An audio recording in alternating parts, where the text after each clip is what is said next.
आज हम पढ़ेंगे रेस्पिरेशन के बारे में। इसका हम एक जनरल इंट्रोडक्शन लेंगे कि रेस्पिरेशन होता क्या है, जो हमने पिछली यूनिट कंप्लीट की थी। कौन कौन सी? प्रकाश संश्लेषण। प्रकाश संश्लेषण के दौरान क्या बनाए थे हमने? विभिन्न कार्बनिक पदार्थ बनाए थे या कार्बोहाइड्रेट का निर्माण किया, और इन कार्बोहाइड्रेट के अंतर्गत हम क्या संचित होती है? रासायनिक ऊर्जा संचित होती है, जो इन कार्बोहाइड्रेट या कार्बनिक पदार्थों के ऑक्सीडेशन पर मुक्त हो जाती है। जब इनका ऑक्सीडेशन कराएंगे तो वो क्या हो जाती है? मुक्त हो जाती है, और उस ऊर्जा से क्या बनाते हैं? हम वापस से एटीपी बनाते हैं, जो विभिन्न बायोलॉजिकल एक्टिविटीज या जैविक क्रियाओं के लिए उपयोग में आती है। तो प्रकाश संश्लेषण के दौरान हमने किया क्या था? प्रकाश संश्लेषण के दौरान प्रकाश संश्लेषण किसकी उपस्थिति में होता है? लाइट की उपस्थिति में। तो लाइट एनर्जी को लेकर हमने क्या बनाया था? एटीपी या NADPH2 का निर्माण किया, क्योंकि लाइट एनर्जी को लेकर इलेक्ट्रॉन को हमने उत्तेजित करवाया था वहां पर, और इलेक्ट्रॉन जब एक इलेक्ट्रॉन ग्राही से दूसरे इलेक्ट्रॉन ग्राही पर स्थानांतरित होते हैं तो क्या बनते हैं? एटीपी बनती है। और जो फोटोसिंथेसिस था या नॉन साइक्लिक फोटोफॉस्फोराइलेशन था, वहां पर हमने NADPH2 का भी निर्माण किया। तो लाइट एनर्जी को पहले जब हम इलेक्ट्रॉन को एक इलेक्ट्रॉन ग्राही से दूसरे इलेक्ट्रॉन ग्राही पर भेजते हैं, कैसे? उत्तेजित करवाकर, उस दौरान लाइट एनर्जी को किसमें कन्वर्ट कर देते हैं? हम इलेक्ट्रिक एनर्जी में कन्वर्ट कर देते हैं। फिर इस इलेक्ट्रिक एनर्जी के उपयोग से क्या बनाते हैं? हम एटीपी या NADPH2 बनाते हैं, जिसे क्या कहा जाता है? रासायनिक ऊर्जा या स्वांगीकारिक ऊर्जा भी कहा जाता है। और इस स्वांगीकारिक ऊर्जा का उपयोग करते हुए क्या बनाते हैं? हम डार्क रिएक्शन के अंतर्गत हेक्सोज या ग्लूकोज या कार्बोहाइड्रेट जैसे पदार्थों का हम निर्माण करते हैं। तो हम यहाँ से यह कह सकते हैं कि प्रकाश संश्लेषण के दौरान जो विभिन्न कार्बनिक पदार्थों का निर्माण होता है, उनमें क्या संचित होती है? रासायनिक ऊर्जा संचित होती है। और ये रासायनिक ऊर्जा इन कार्बनिक पदार्थों में भी कहाँ पर संचित होती है? जैसे हमने कोई भी ग्लूकोज बनाया है, हेक्सोज बनाया, तो हमने क्या करते हैं? यहाँ पर बॉन्ड का फॉर्मेशन कर दिया, क्योंकि CO2 में तो क्या था? एक भी बॉन्ड नहीं था, एक भी कार्बन नहीं था। जब बहुत सारे कार्बन को जोड़ दिया, कार्बन बॉन्ड बनाने पर क्या खर्च होती है? एनर्जी खर्च होती है। और ये एनर्जी को कहाँ से प्राप्त किया है हमने? एटीपी या NADPH2 से प्राप्त किया है। इनका निर्माण कहाँ से हुआ है? लाइट के द्वारा हुआ है। इस रासायनिक ऊर्जा को यहाँ पर बॉन्ड की फॉर्म में संचित कर लिया जाता है। अब जब हमें एटीपी की जरूरत होती है या विभिन्न ऑर्गेनिज्म को एटीपी की जरूरत होती है, तो वो क्या करते हैं? इन कार्बोहाइड्रेट पदार्थों का या हेक्सोज का या ग्लूकोज का क्या करवाता है? वो विघटन करवाता है। और उनका विघटन करवाने के लिए क्या किया जाता है? ऑक्सीडेशन किया जाता है। ऑक्सीडेशन के फलस्वरूप जब ये बॉन्ड टूटेंगे, अर्थात ग्लूकोज को हम किसके रूप में कन्वर्ट कर देंगे? वापस से CO2 के ऑक्सीजन की उपस्थिति या अनुपस्थिति में किसके रूप में कन्वर्ट कर देंगे? CO2 के रूप में, H2 के रूप में, तथा क्या मुक्त हो जाएगी? ऊर्जा मुक्त हो जाएगी, जो किस फॉर्म में होगी? एटीपी के फॉर्म में मुक्त होगी। और इस एटीपी का उपयोग ही विभिन्न प्रकार के जो ऑर्गेनिज्म हैं या विभिन्न प्रकार के सजीव हैं या पादप हैं, वह अपनी जैविक क्रियाओं में करेंगे। तो हमने प्रकाश संश्लेषण के फलस्वरूप जो कार्बनिक पदार्थ बनाए थे, इन कार्बनिक पदार्थों में जो ऊर्जा संचित होती है वह रासायनिक ऊर्जा के रूप में संचित होती है। जब इनका हम ऑक्सीकरण करवाते हैं तो यह ऊर्जा मुक्त हो जाती है, जो कि एटीपी के फॉर्म में मुक्त होती है। और इस एटीपी का उपयोग करते हुए हम क्या इस एटीपी की सहायता से हम क्या कर सकते हैं? हमारे जो विभिन्न प्रकार के कार्य हैं या जो बायोलॉजिकल एक्टिविटीज हैं, उनको हम परफॉर्म कर सकते हैं। तो हम यहाँ से यह कर सकते सकते हैं कि जब हम इन कार्बोहाइड्रेट या जटिल कार्बनिक पदार्थों का अपघटन करते हैं तो इनका अपघटन विभिन्न श्रृंखलाओं में या श्रृंखलाओं की जो चेन रिएक्शंस होती है उनमें संपन्न होता है। ये क्या है? जटिल कार्बोहाइड्रेट या कार्बनिक पदार्थ है। जैसे हमने कार्बोहाइड्रेट है तो कार्बोहाइड्रेट को पहले किसमें कन्वर्ट करना पड़ेगा? या कार्बोहाइड्रेट क्या है? एक प्रकार का पॉलीसेकेराइड है। पॉलीसेकेराइड इसको किसमें कन्वर्ट करना पड़ेगा? हमने पहले ओलिगोसेकेराइड को फिर मोनोसेकेराइड में, और मोनोसेकेराइड में भी क्या बनानी पड़ेगी? हमें हेक्सोस शुगर बनानी पड़ेगी। हम फ्रुक्टोज 6 फॉस्फेट बना सकते हैं या ग्लूकोज 6 फॉस्फेट बना सकते हैं या ग्लूकोज का निर्माण कर सकते हैं। फिर वह ग्लूकोज किसमें एंटर करेगा? ग्लाइकोलाइसिस में एंटर करेगा, जिसके कारण क्या बनेगा? पायरुविक एसिड बनेगा। फिर पायरुविक एसिड के द्वारा इसका निर्माण होगा एसिटाइल को एंजाइम ए का निर्माण होगा। पायरुविक एसिड से एसिटाइल को एंजाइम ए का निर्माण होता है। इसे लिंक रिएक्शन कहा जाता है। मतलब ग्लाइकोलाइसिस किससे होती है? यहाँ क्रेब्स साइकिल से होती है। Acetyl co enzyme Krebs cycle में एंटर कर जाएगा, जिसमें बहुत सारे इंटरमीडिएट प्रोडक्ट या मध्यवर्ती उत्पाद बनेंगे। और जो ये मध्यवर्ती उत्पाद बनेंगे तो कुछ मात्रा में यहाँ पर क्या मुक्त होगी? एनर्जी मुक्त होगी। मतलब जो रासायनिक कार्बोहाइड्रेट का जब हम ऑक्सीकरण करते हैं या कार्बोहाइड्रेट पदार्थ का जब हम विघटन करते हैं तो उस दौरान क्या मुक्त होती है? एनर्जी मुक्त होती है, जो चेन रिएक्शन की विभिन्न अभिक्रियाओं में मुक्त होती है। और इससे क्या प्राप्त हो जाते हैं? हमें एटीपी प्राप्त हो जाते हैं, जिसका उपयोग करते हुए हम विभिन्न जैविक क्रियाओं को संपन्न कर सकते हैं। मतलब हम यह कह सकते हैं कि कार्बनिक पदार्थों के ऑक्सीकरण द्वारा एनर्जी मुक्त होने की प्रक्रिया ही क्या कहलाती है? रेस्पिरेशन कहलाती है। इसकी डेफिनेशन कैसे दे सकते हैं हम? कार्बनिक पदार्थों के ऑक्सीकरण द्वारा, कार्बनिक पदार्थ भी कैसे होने चाहिए? जटिल होने चाहिए, जटिल या सरल। कार्बनिक पदार्थों के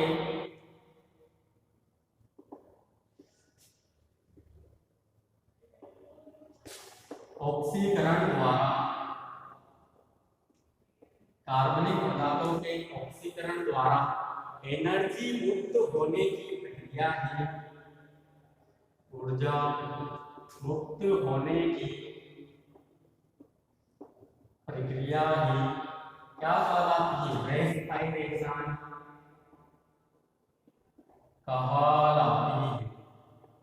मतलब कार्बनिक पदार्थों का जो हम विघटन करवा रहे हैं और उस विघटन के फलस्वरूप होने ऊर्जा जो मुक्त होती है वह प्रक्रिया ही क्या कहलाएगी? रेस्पिरेशन कहलाएगी। परंतु आपने देखा होगा रेस्पिरेशन ऑक्सीजन की उपस्थिति में ही संपन्न नहीं होता, ऑक्सीजन की अनुपस्थिति में भी संपन्न हो सकता है, जिसे क्या कह देते हैं हम? अवायवीय श्वसन या एनारोबिक रेस्पिरेशन कह सकते हैं। नॉर्मल कंडीशन में तो क्या देखें? नॉर्मल कंडीशन के अगर देखें हम तो ऑक्सीजन का क्या किया जाता है? अपटेक किया जाता है, तथा CO2 का क्या किया जाता है? निष्कासन किया जाता है। तो ऑक्सीजन का अपटेक या CO2 का जो निष्कासन करने की प्रोसेस है उसे ही क्या कह देते हैं? रेस्पिरेशन कह देते हैं। परंतु जरूरी नहीं है कि रेस्पिरेशन में क्या हो? O2 का अपटेक या O2 का ग्रहण ही किया जाए बिना ऑक्सीजन की उपस्थिति में।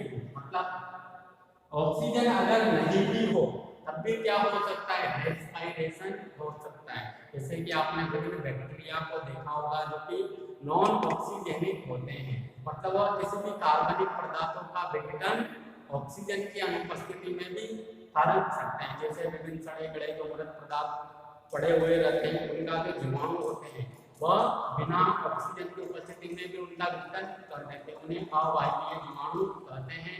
और उनमें होने वाला जो शोषण है वह क्या कहलाता है? अवायवीय शोषण या एनाएरोबिक रेस्पिरेशन कहलाता है। अब अगर हम रेस्पिरेशन की अच्छी सी डेफिनेशन की बात करें तो अच्छी सी डेफिनेशन क्या होगी? ऑक्सीजन की उपस्थिति तथा अनुपस्थिति में जटिल या सरल कार्बनिक पदार्थों के विघटन की प्रक्रिया ही क्या कहलाती है? रेस्पिरेशन या शोषण कहलाती है।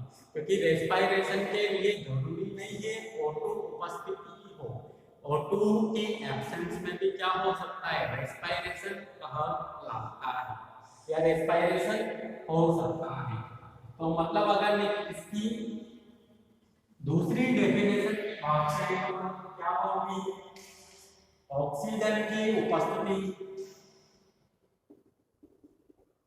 या अनुपस्थिति में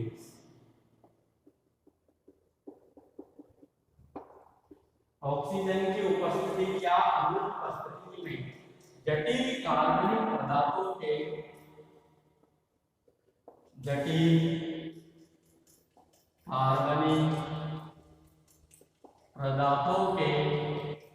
ऑक्सीकरण की प्रक्रिया या जटिल कार्बनिक पदार्थों के ऑक्सीकरण द्वारा ऊर्जा की विमुक्ति को, क्योंकि हमें किसका निर्माण करना है? फाइनली जाकर ऊर्जा का निर्माण करना है। ऊर्जा की विमुक्ति को रेस्पिरेशन या शोषण कहते हैं। ऑक्सीजन की उपस्थिति या अनुपस्थिति में जटिल कार्बनिक पदार्थों के ऑक्सीकरण द्वारा या जटिल कार्बनिक पदार्थों के विघटन द्वारा ऊर्जा की जो विमुक्ति होती है उसे ही क्या कहा जाता है? रेस्पिरेशन कहा जाता है।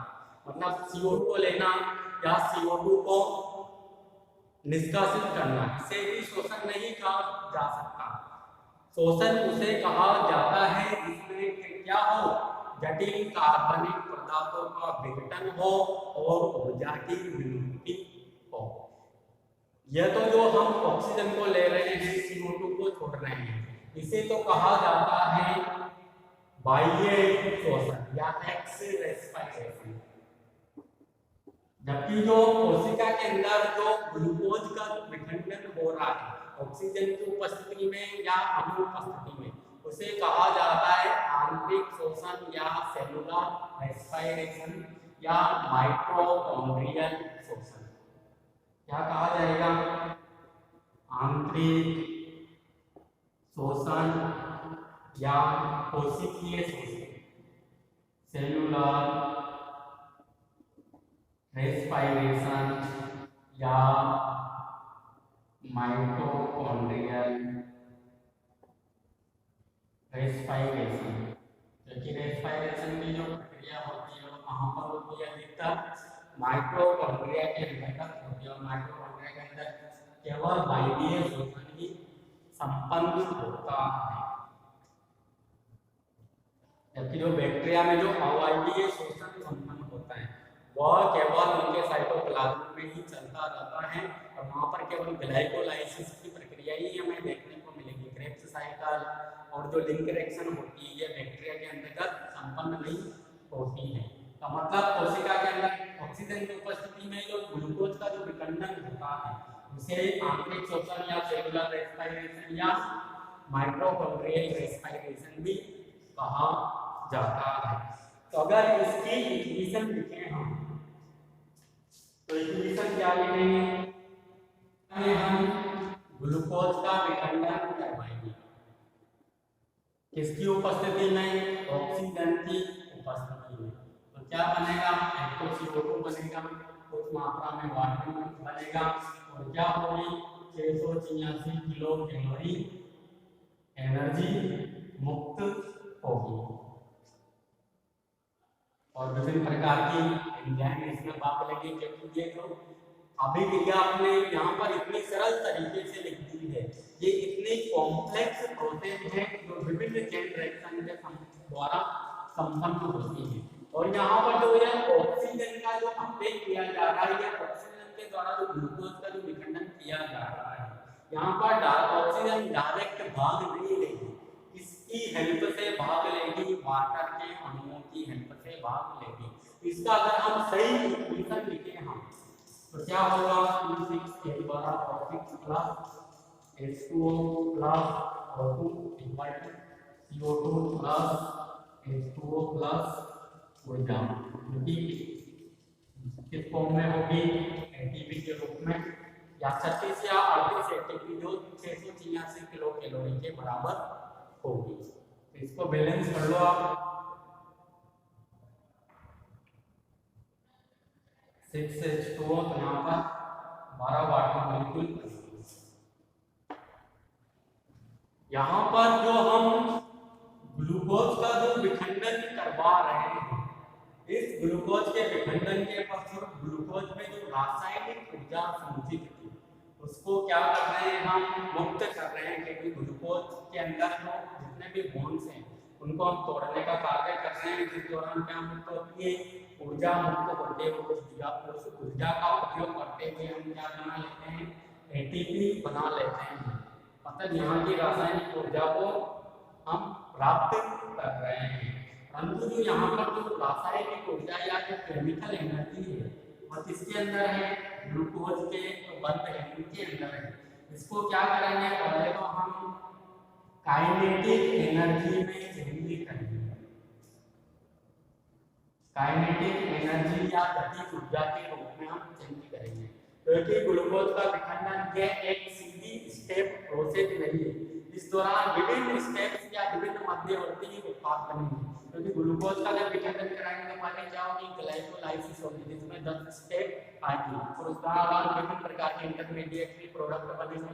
ग्लूकोज से पायरुवेट एसिड बनने के पश्चात ये लिंक रिएक्शन में प्रोग्रेस करेगा, जहाँ पर इसका एसिटाइल कोएंजाइम में कन्वर्ट होगा, फिर क्रेब्स साइकिल चलेगी, वहाँ पर भी विभिन्न प्रकार की रिएक्शन हमें देखने को मिलेगी।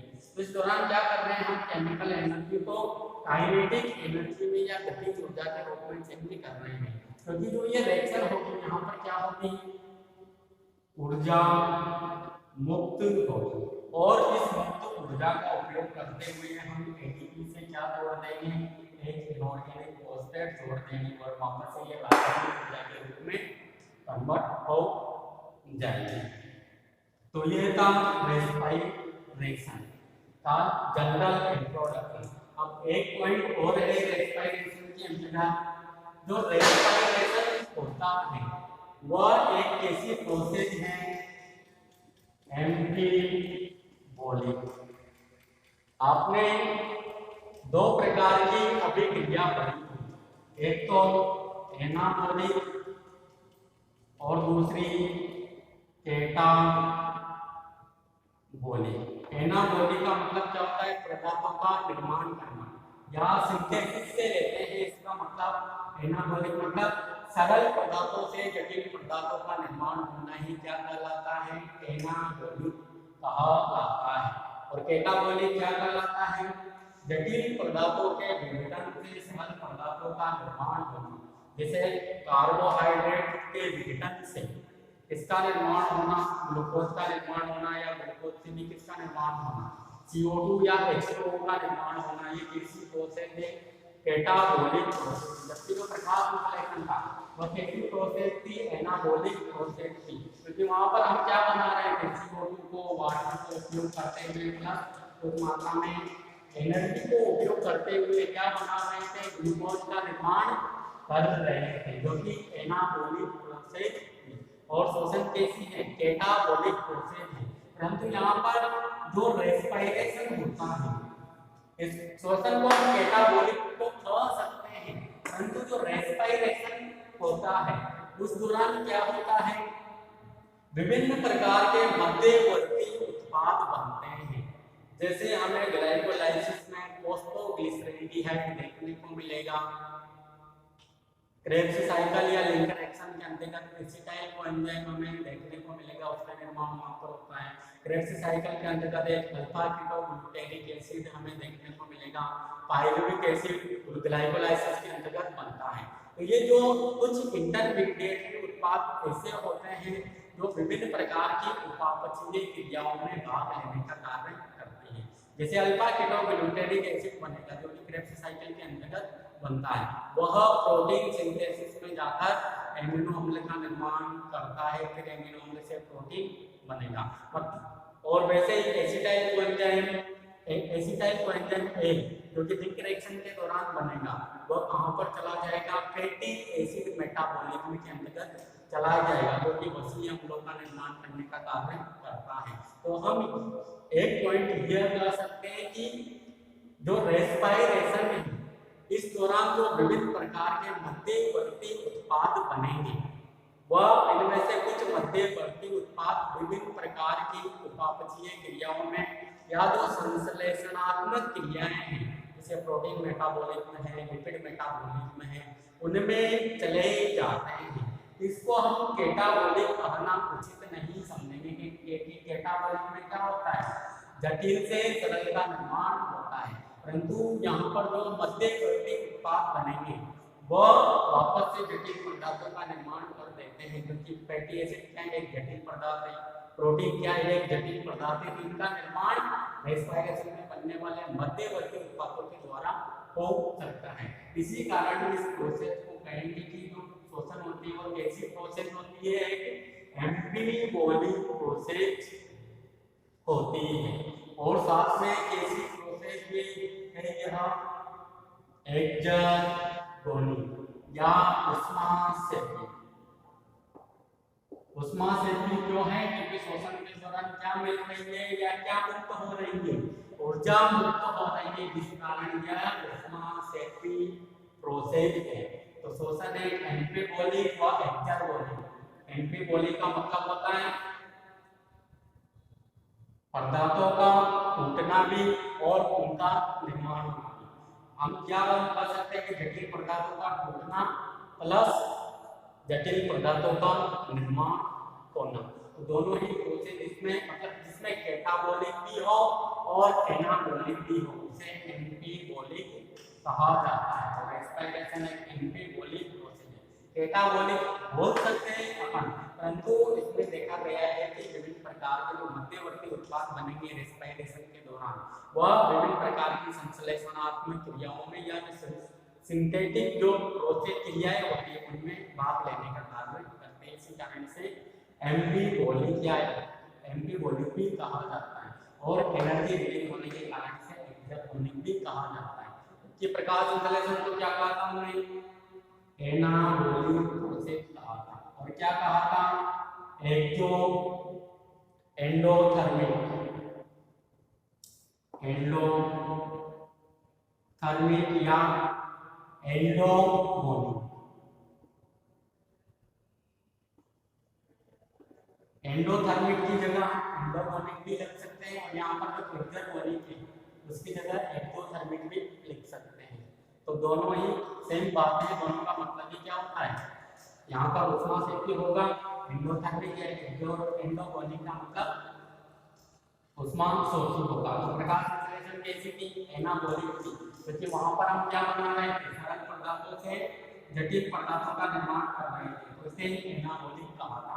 और इसके दौरान हमें किसकी जरूरत थी, ऊर्जा की जरूरत है, और ऊर्जा को कहां से प्राप्त कर रहे थे, लाइट एनर्जी से प्राप्त कर रहे थे, फिर उसको एटीपी में कन्वर्ट कर रहे थे। उस एटीपी का उपयोग करते हुए हम क्या बना रहे थे, जटिल पदार्थों या कार्बोहाइड्रेट जैसे पदार्थों का निर्माण कर रहे थे। तो इसे कहा था हमने एंडोथर्मिक या उष्माशोषी अभिक्रिया। तो ये बात आई आपके समझ में। अब जो रेस्पिरेशन की जो प्रोसेस होती है, इसमें विभिन्न घटनाएं संपन्न होती है, और उन घटनाओं को देखेंगे कि वो घटना कौन कौन सी है। तो सर्वप्रथम रेस्पिरेशन के अंतर्गत क्या करते हैं, O2 का क्या किया जाता है, O2 का अपटेक किया जाता है। सेकंड प्रोसेस, सेकंड जो काम है इस O2 की हेल्प से क्या करते हैं, हम जटिल कार्बनिक पदार्थों का ऑक्सीकरण करते हैं और उन्हें सरल कार्बनिक पदार्थों के रूप में कन्वर्ट कर देते हैं। शोषण की जो थर्ड घटना है वह क्या है, ऑक्सीकरण के फलस्वरूप क्या मुक्त होगी, एनर्जी मुक्त होगी। तो ऑक्सीकरण के फलस्वरूप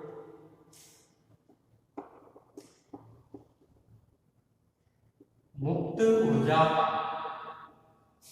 ऑक्सीकरण के फलस्वरूप मुक्त ऊर्जा का किसके रूप में कन्वर्ट कर दिया जाता है, एटीपी के रूप में परिवर्तन किया जाता है। या ऑक्सीकरण के फलस्वरूप जो भी एनर्जी मुक्त होगी उसे रासायनिक ऊर्जा के रूप में परिवर्तित किया जाता है।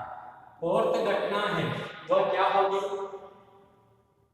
हम जो ये ऑक्सीकरण की प्रोसेस कर रहे हैं, ग्लूकोज का ऑक्सीकरण हमें करना है, तो वहां पर हमें विभिन्न प्रकार के इंटरमीडिएटरी प्रोडक्ट देखने को मिलेंगे और वह इंटरमीडिएटरी प्रोडक्ट विभिन्न प्रकार की जो मेटाबॉलिक एक्टिविटीज है या उपापचयी क्रियाएं हैं उनमें महत्वपूर्ण होते हैं। जैसे मैंने अभी बताया आपको, फोस्फोग्लिसरेल्डिहाइड है, यह ग्लिसरॉल का निर्माण करेगा, ग्लिसरॉल से फैटी एसिड मेटाबॉलिज्म में चला जाएगा। उसी प्रकार पाइरुवेट एसिड है और अल्फा केटोग्लूटेरिक एसिड है, यह एमिट्रोटिक जो मेटाबॉलिज्म है उसमें चला जाएगा या नाइट्रोजन मेटाबॉलिज्म है वहां पर यह पार्टिसिपेट करने का कार्य करेगा। इसी प्रकार एसिटाइल कोएंजाइम है और फैटी एसिड मेटाबॉलिज्म में चला जाएगा। तो उनके फलस्वरूप बने मध्यवर्ती उत्पाद, बने मध्यवर्ती विभिन्न उपापचयी क्रियाओं में महत्वपूर्ण होते हैं।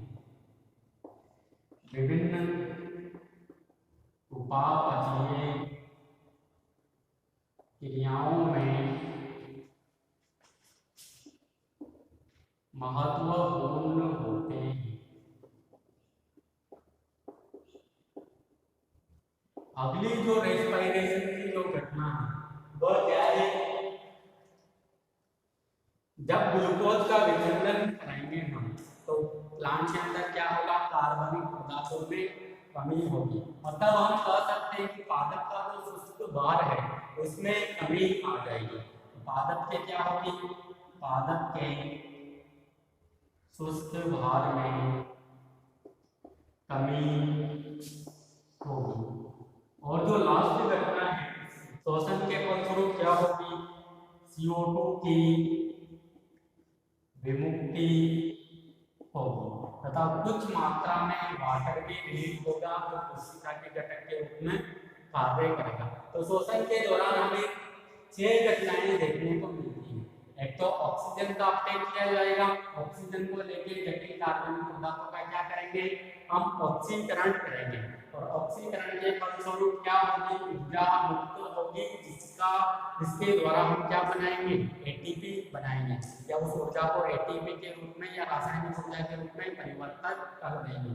और शोषण के फलस्वरूप विभिन्न प्रकार के हमें इंटरमीडिएटरी प्रोडक्ट देखने को मिलेंगे जो विभिन्न प्रकार की मेटाबॉलिक जो क्रियाएं हैं उनमें भाग लेने का कार्य करते हैं।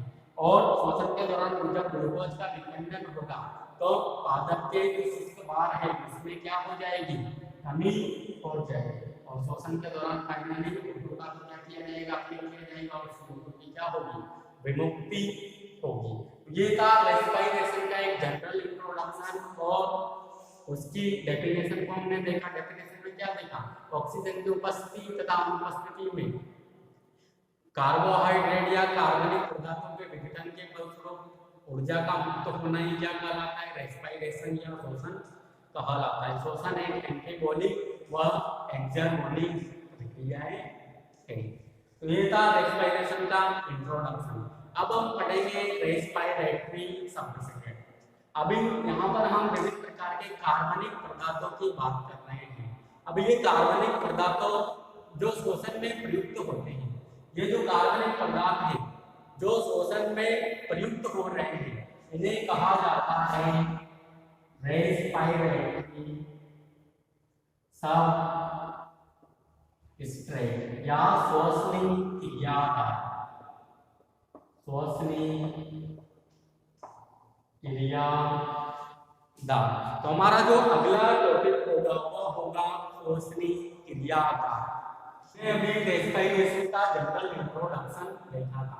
वहां पर हम क्या करा रहे थे, विभिन्न प्रकार के जटिल कार्बनिक पदार्थों का विघटन करा रहे थे और उनका विघटन कराकर क्या प्राप्त कर रहे थे, एटीपी या रासायनिक ऊर्जा को हम बना रहे थे। तो शोषण के दौरान जिन जटिल कार्बनिक पदार्थों का ऑक्सीकरण होता है उन जटिल कार्बनिक पदार्थों को ही क्या कहते हैं, हम रेस्पिरेटरी सबस्ट्रेट या श्वसनीय क्रियाधार कहा जाता है। तो हम कह सकते हैं कि रेस्पिरेशन के दौरान जिन जटिल कार्बनिक पदार्थों के विघटन से जिन जटिल कार्बनिक पदार्थों के विघटन से ऊर्जा मुक्त होती है, ऊर्जा मुक्त होती है, उन्हें ही क्या कहा जाता है, रेस्पिरेटरी सबस्ट्रेट कहा जाता है।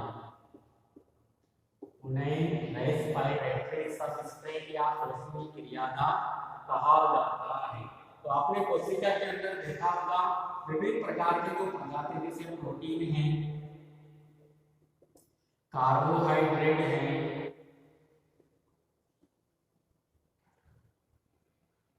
प्रोटीन कार्बोहाइड्रेट है और कोशिका में जो विभिन्न प्रकार के जो कार्बनिक अम्ल हैं,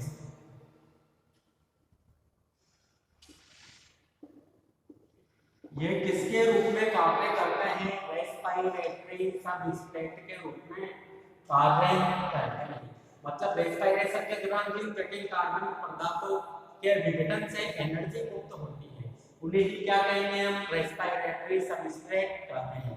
और कोशिका के अंदर कौन कौन से रेस्पिरेटरी सबस्ट्रेट हमें देखने को मिलते हैं, एक तो प्रोटीन है, एक कार्बोहाइड्रेट है, एक फैट है और विभिन्न प्रकार के जो कार्बनिक अम्ल है जैसे मैलिक अम्ल है, CF में मिलता है, सिट्रिक अम्ल है, उसके विघटन के द्वारा भी क्या मुक्त हो सकती है, एनर्जी मुक्त हो सकती है। इनको क्या कहा जाता है, रेस्पिरेटरी सबस्ट्रेट कहा जाता है। तो पहले हम लेंगे और एक कहां पर उपस्थित होते हैं, कोशिका में उपस्थित होते हैं, क्योंकि रेस्पिरेशन में आधारी पदार्थ के रूप में कार्य करते हैं। तो सबसे पहले हम लेंगे कार्बोहाइड्रेट। तो कार्बोहाइड्रेट क्या है, एक जटिल पदार्थ है जो कोशिका में सर्वाधिक मात्रा में पाया जाता है। अब कार्बोहाइड्रेट क्या है, एक प्रकार का पॉलीसेकेराइड है। जब पॉलीसेकेराइड का रिएक्शन होगा तो क्या बनेगा, ओलिगोसेकेराइड। ओलिगोसेकेराइड का भी अगर हम विघटन कराएंगे तो मोनोसेकेराइड का निर्माण होगा और मोनोसेकेराइड में क्या बन जाएगी, हेक्सोज शर्करा बन जाएगी और इस हेक्सोज शर्करा का किसके रूप में उपयोग किया जाएगा, रेस्पिरेटरी सबस्ट्रेट के रूप में उपयोग किया जाएगा। तो जो कार्बोहाइड्रेट है अगर इसे रेस्पिरेटरी सबस्ट्रेट के रूप में या श्वसनीय क्रियाधार के रूप में प्रयुक्त होना है तो इसे किसके रूप में कन्वर्ट होना पड़ेगा, पहले हेक्सोज के रूप में कन्वर्ट होना पड़ेगा।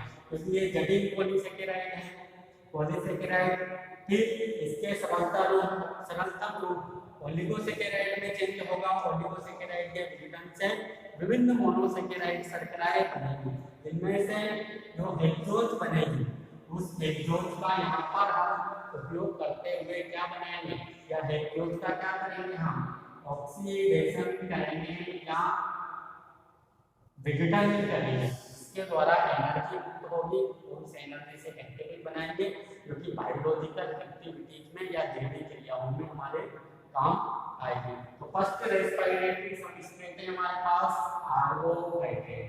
सेकंड है या वसा। वसा भी क्या है? रेस्पिरेटरी सबस्ट्रेट है। अब जो वसा होती है किनमें पाई जाती है? विभिन्न प्रकार के जो तेलीय बीज होते हैं जिनमें तेल ज्यादा मात्रा में पाया जाता है, वहां पर हमें वसा देखने को मिलेगी। तो उन बीजों के अंकुरण के समय क्या मुक्त होगी? वसा का पहले कार्बोहाइड्रेट के रूप में कन्वर्ट होगा, फिर वह कार्बोहाइड्रेट के विघटन से बीजों को अंकुरण के दौरान एनर्जी प्राप्त होगी। तो देखते हैं वसा कहाँ पर पाई जाती है। एक तो तेलीय बीजों में और विभिन्न ऑर्गेनिज्म के जो वसीय ऊतक हैं, वसीय ऊतकों प्लांट मैकेनिज्म में पाई जाएगी, तेलीय बीजों के अंतर्गत पाई जाएगी। विभिन्न पैरेन्काइमेटल कोशिकाओं के अंदर वसा कुछ मात्रा में बस फैटी एसिड के रूप में पाई जाती है। और जो वसीय ऊतक होते हैं या एडिपोज जो टिश्यू होते हैं उनमें वसा पाई जाएगी। तो अगर जब ये तेलीय बीज जब जर्मिनेट होंगे, अंकुरित होंगे, तो अंकुरण के दौरान क्या चाहिए? इन्हें काफी मात्रा में एनर्जी चाहिए। इस दौरान तो ये वसा है, ये किसके रूप में कन्वर्ट हो जाएगी? वाले तो कार्बोहाइड्रेट के रूप में कन्वर्ट हो जाएगी। और फिर कार्बोहाइड्रेट से क्या बनेगा? ग्लूकोज या हेक्सोज बनेगा, क्योंकि रेस्पिरेशन में प्रयुक्त होता हुआ एनर्जी प्रदान करेगा या ऊर्जा प्रदान करेगा, जिसके कारण बीज अंकुरित होकर नया नवोद्भिद का या न्यू प्लांट का फॉर्मेशन कर पाएंगे। उसी प्रकार जो वसीय ऊतकों में जो वसा है, इस वसा का क्या होगा? फैटी एसिड तथा वसा किसके रूप में कन्वर्ट होगी? एक तो के रूप में और ग्लिसरॉल के रूप में, क्योंकि ग्लिसरॉल और फैटी एसिड के मिलने से किसका निर्माण होता है? वसा का निर्माण होता है। जब ये वसा का सब मतलब रेस्पिरेटरी सबस्ट्रेट के रूप में प्रयोग किया जाएगा, तब ये विघटित होकर फैटी एसिड तथा ग्लिसरॉल बना देंगे। और फैटी एसिड का जब हम क्या करेंगे? बीटा ऑक्सीडेशन, मतलब ये फैट मेटाबॉलिज्म में जाएगा, इसका बीटा ऑक्सीडेशन होगा, जिसके कारण क्या बनेगा? एसिटाइल कोएंजाइम का निर्माण होगा। और ये एसिटाइल कोएंजाइम क्या है? शोषण का एक इंटरमीडिएटरी प्रोडक्ट है। इसका निर्माण कहां पर होता है? जो लिंक रिएक्शन देखेंगे हम शोषण के दौरान, पायरुविक एसिड से क्या बनाएंगे? एसिटाइल कोएंजाइम बनाएंगे। तो वहां से ये किसमें एंटर कर जाएगा? रेस्पिरेशन में एंटर या क्रेब्स साइकिल के अंदर चला जाएगा। फिर इसका विघटन होगा जब हमें एनर्जी प्राप्त होगी। और हमने यहाँ पर क्या बनाया है? ग्लिसरॉल भी बनाया है। अब जो ये ग्लिसरॉल है, ये किसके रूप में कन्वर्ट हो जाएगा? आगे जाना फॉस्फोग्लिसरेल्डिहाइड के रूप में कन्वर्ट हो जाएगा। किसके रूप में? फॉस्फोग्लिसरेल्डिहाइड के रूप में, या ग्लिसरेल्डिहाइड फॉस्फेट के रूप में कन्वर्ट हो जाएगा। मतलब ग्लिसरॉल का क्या कर देंगे हम? ग्लिसरॉल को ग्लिसरेल्डिहाइड में कन्वर्ट कर देंगे, मतलब इसका रिडक्शन करवा देंगे, फॉस्फेट ग्रुप जोड़ देंगे, जिसके कारण ये PgA या फॉस्फोग्लिसरेल्डिहाइड या ग्लिसरेल्डिहाइड फॉस्फेट में कन्वर्ट हो जाएगा। और फॉस्फोग्लिसरेल्डिहाइड कहां पर बनता है? शोषण में क्रेब्स साइकिल ग्लाइकोलाइसिस के अंदर बनता है, वहां से ये शोषण के अंदर एंटर कर जाएगा। तो ये था फैट या वसा। वसा भी क्या है? रेस्पिरेटरी सबस्ट्रेट के रूप में यहाँ पर काम आ रहे हैं। वसा कहाँ पर पाई जाती है? एक तो तेलीय बीजों में, एक वसीय ऊतकों में पाई जाती है। तेलीय बीजों में जो वसा पाई जाती है, उन तेलीय बीजों के अंकुरण के समय क्या जरूरत पड़ेगी? उन्हें एनर्जी की जरूरत पड़ेगी। तब उनके अंदर जो ये वसा है वो किसके रूप में कन्वर्ट हो जाएगी? कार्बोहाइड्रेट के रूप में कन्वर्ट हो जाएगी। उन बीजों का जब अंकुरण होगा तो वसा कार्बोहाइड्रेट के रूप में अंकुरण हो जाएगी।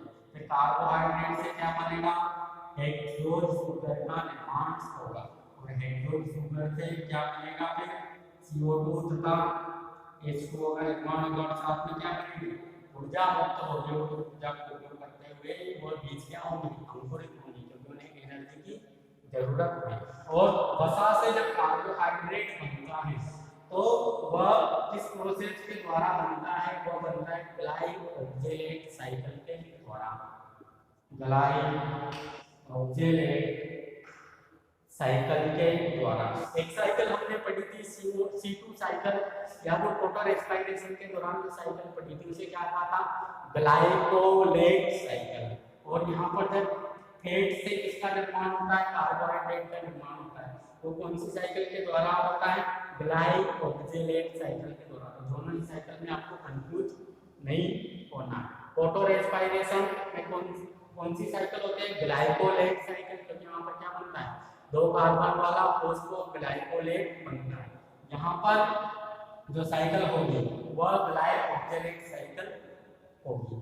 और अगर वसीय ऊतकों में वसा का विखंडन कराना है या वसा को सबस्ट्रेट या आधारीय पदार्थ के रूप में उपयोग करना है, तो वसा को पहले हम फैटी एसिड और ग्लिसरॉल में तोड़ेंगे, मतलब इसका क्या कराएंगे, हाइड्रोलाइसिस कराएंगे।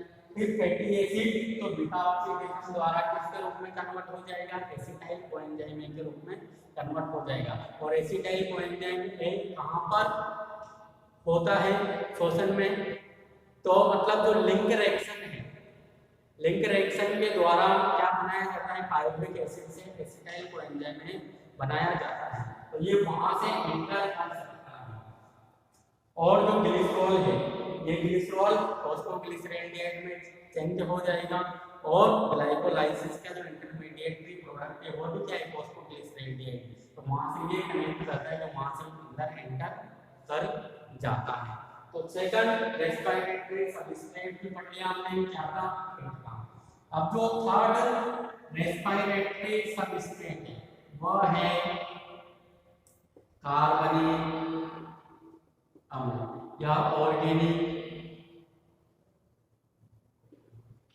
एसिड। अब जो ये ऑर्गेनिक एसिड होता है वह जैसे आपने देखा होगा मैलिक एसिड, सिट्रिक एसिड, तो इनका भी क्या हो सकता है, ऑक्सीडेशन हो सकता है, और इनके द्वारा क्या मुक्त होती है, एनर्जी होती है। जैसे हमने अभी ट्रेसोनेशियन एसिड मेटाबॉलिज्म साइकिल पढ़ी, वहां पर हमने CAM पाथवे को पढ़ा। इन CAM पाथवे के अंदर क्या होता है, विभिन्न प्रकार के क्या बनते हैं, ऑर्गेनिक एसिड बनते हैं। WO CO2 को अवशोषित करने के किसका निर्माण करते हैं, ऑर्गेनिक एसिड का निर्माण करते हैं। अगर हम इन ऑर्गेनिक एसिड का क्या करवाएं, ऑक्सीडेशन करवाएं, इस ऑक्सीडेशन के द्वारा भी क्या मिल सकती है, हमें एनर्जी मिल सकती है। मतलब विभिन्न प्रकार के जो कार्बनिक अम्ल है उनका भी ऑक्सीकरण होकर एनर्जी मुक्त होती है। तो ऑर्गेनिक एसिड भी यहाँ किसका काम करेंगे, रेस्पिरेटरी सबस्ट्रेट का काम करेंगे।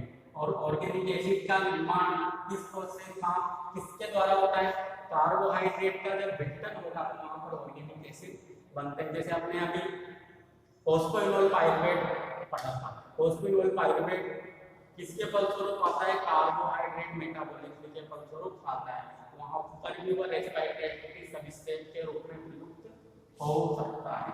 इसके बाद देखेंगे हमारा फोर्थ रेस्पिरेटरी सबस्ट्रेट क्या था, प्रोटीन था। प्रोटीन भी रेस्पिरेटरी सबस्ट्रेट के रूप में प्रयुक्त हो जाता है।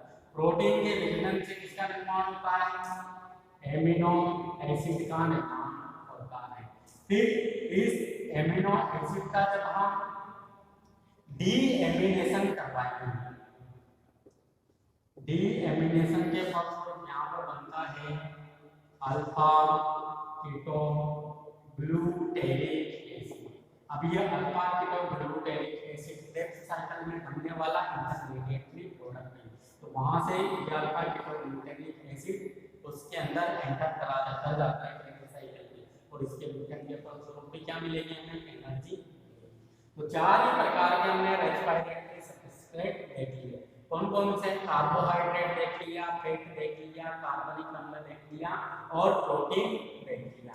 और चारों ही जो रेस्पिरेटरी सबस्ट्रेट है उनमें से कार्बोहाइड्रेट को छोड़कर, कार्बोहाइड्रेट तो ग्लूकोज के रूप में कन्वर्ट होता हुआ या हेक्सोज के रूप में कन्वर्ट होता हुआ कहाँ पर प्रवेश करता है, श्वसन की प्रक्रिया में डायरेक्टली प्रवेश कर सकता है।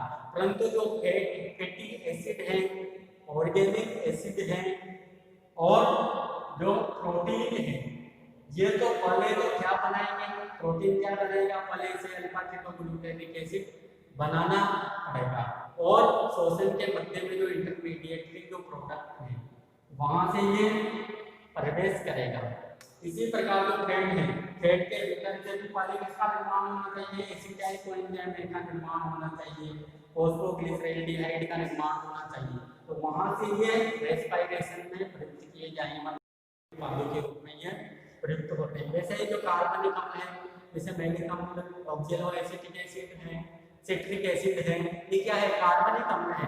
ये इंटरमीडिएटरी प्रोडक्ट या मध्यवर्ती उत्पादों के रूप में प्रयुक्त होते हैं। वहां से मतलब रेस्पिरेशन के अंदर ये एंट्री करेंगे।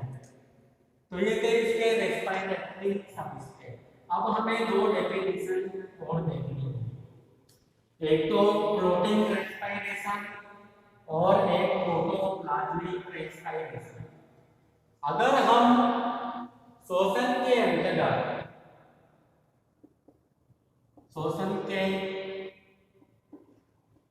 अंतर्गत क्या करें, कार्बोहाइड्रेट और वसा का ऑक्सीकरण करें और इससे एनर्जी प्राप्त हो, इस प्रकार के श्वसन को क्या कहा जाता है, फ्लोटिंग रेस्पिरेशन। अगर श्वसन के अंतर्गत सबस्ट्रेट जो पदार्थ है या रेस्पिरेटरी सबस्ट्रेट के रूप में केवल किसका उपयोग हो, कार्बोहाइड्रेट का और वसा का उपयोग हो, इसे कहा जाता है फ्लोटिंग रेस्पिरेशन या प्लावी श्वसन। अगर श्वसन के अंतर्गत किसका उपयोग हो, प्रोटीन का उपयोग हो, इसे कहा जाता है प्रोटोप्लाज्मिक रेस्पिरेशन। प्रोटोप्लाज्मिक रेस्पिरेशन या जीव द्रव्यीय श्वसन। और कभी कभी तो क्या होता है, जो कोशिका की जो संरचनात्मक प्रोटीन है, जो कोशिका को बनाने में काम आ रही है, जैसे कोशिका के अंदर क्या पाए जाते हैं, इंटरमीडिएट जो फिलामेंट्स पाए जाते हैं, कोशिका को संरचनात्मक सहारा प्रदान करते हैं। कोशिका के अंदर विभिन्न प्रकार के जो एंजाइम्स पाए जाते हैं, उनका भी क्या हो जाता है, रेस्पिरेशन के रूप में प्रयुक्त हो जाते हैं, या उनका भी क्या हो जाता है, ऑक्सीडेशन हो जाता है। वहां पर भी क्या बोलेंगे, प्रोटोप्लाज्मिक रेस्पिरेशन या जीव द्रव्य श्वसन बोलेंगे। मतलब कोशिका का जो जीव द्रव्य बनाने वाली प्रोटीन भी अगर विघटित हो जाए तो इसलिए क्या बोलेंगे, हम जीव द्रव्य या प्रोटोप्लाज्मिक रेस्पिरेशन बोलेंगे। और ऐसा किस दौरान होता है, जब एक तो भूखमरी की कंडीशन हो, भूखमरी की कंडीशन के दौरान होता है, एक कोई डिसीज हो व्यक्ति को रोगों के समय, तब क्या हो सकता है, रेस्पिरेशन हो सकता है। तो दो डेफिनेशन को देखा हमने। अगर रेस्पिरेशन के दौरान कार्बोहाइड्रेट और वसीले पदार्थों को रेस्पिरेटरी सबस्ट्रेट के रूप में प्रयुक्त करें, तो इस प्रकार का श्वसन क्या कहलाता है, प्रोटीन रेस्पिरेशन या प्लावी श्वसन कहलाता है। अगर कोशिका में कार्बोहाइड्रेट और वसाए जैसे पदार्थ नहीं हो तो वहां पर रेस्पिरेटरी सबस्ट्रेट के रूप में कौन कार्य करता है, प्रोटीन कार्य करता है। और प्रोटीन का क्या होता है, ऑक्सीडेशन होता है। तो इस श्वसन को कहा जाता है प्रोटोप्लाज्मिक रेस्पिरेशन या जीव द्रव्यीय श्वसन।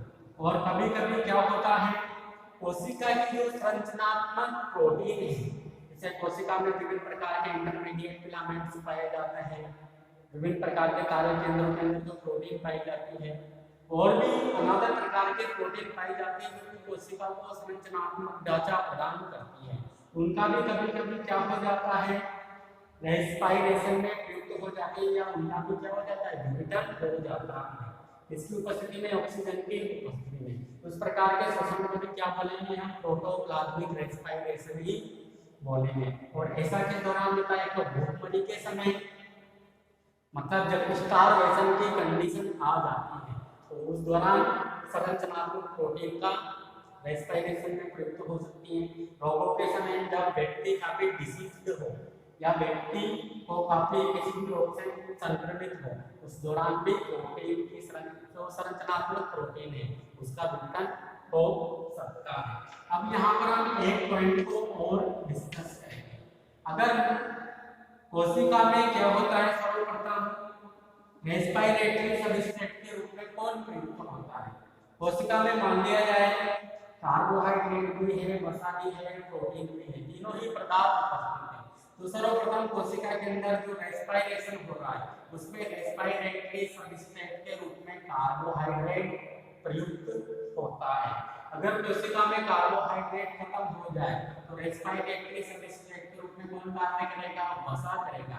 अगर वसा भी खत्म हो जाए तो प्रोटीन काम करेगा या प्रोटीन भाग लेगा रेस्पिरेटरी सबस्ट्रेट के रूप में।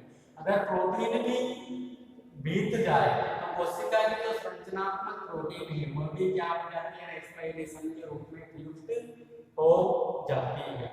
तो ये बात की हमने विभिन्न प्रकार के रेस्पिरेटरी सबस्ट्रेट के बारे में। अब हम अगले लेक्चर के अंतर्गत नेक्स्ट टॉपिक पढ़ेंगे और उसका नाम है रेस्पिरेटरी क्वोशिएंट या श्वसन गुणांक, जहाँ पर हम विभिन्न प्रकार के रेस्पिरेटरी सबस्ट्रेट के श्वसन गुणांक के बारे में हम बात करेंगे।